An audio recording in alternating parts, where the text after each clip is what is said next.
Mangasanya, mangah.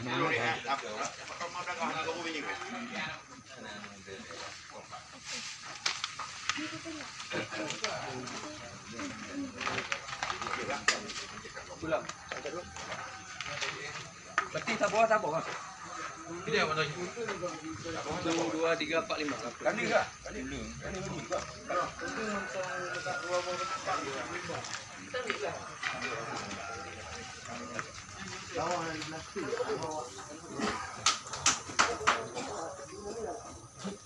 Hanya plastik, Bang. Ini aku ambil ya.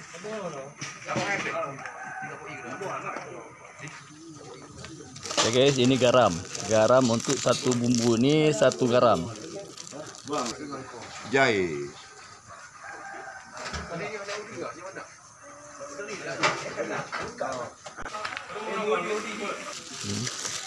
Ya, ini adalah kelapa gonseng.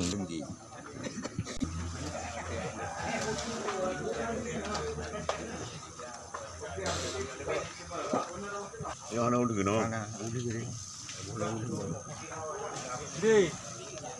Ya guys ya, ini aslinya, yang aslinya seperti ini, yang kalau seandainya bumbu Aceh. Bukan digiling pakai mesin, tapi digilingnya pakai batu giling oleh para ibu-ibu PKK.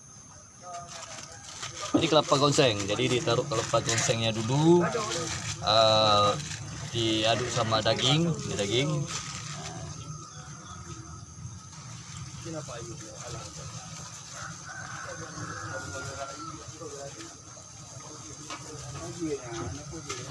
Yes, ini bumbunya, bumbu yang paling enak nih, asli Aceh nih.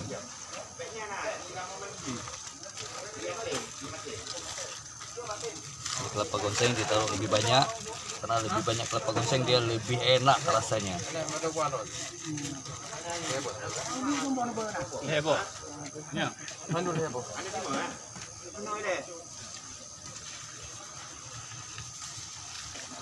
Nah, ini garam guys. Nah, jadi garamnya ini diaduk lebih merata dulu, nanti baru dikasih bumbu ini. Nah, baru dikasih nanti bumbu ini.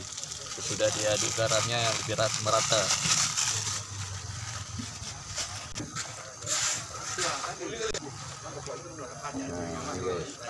Ini asli nih, asli bumbu Aceh yang ditumbuk sendiri pakai batu ya. Nah, jadi ini kerjaan ibu-ibu kita di kampung ini tergila seperti ini. Ini bukan ditumbuk pakai mesin guys, tetapi ditumbuknya pakai batu giling, sehingga jadi seperti ini paling mantap.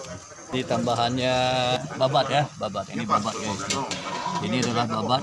Nah, jadi semua kuali ini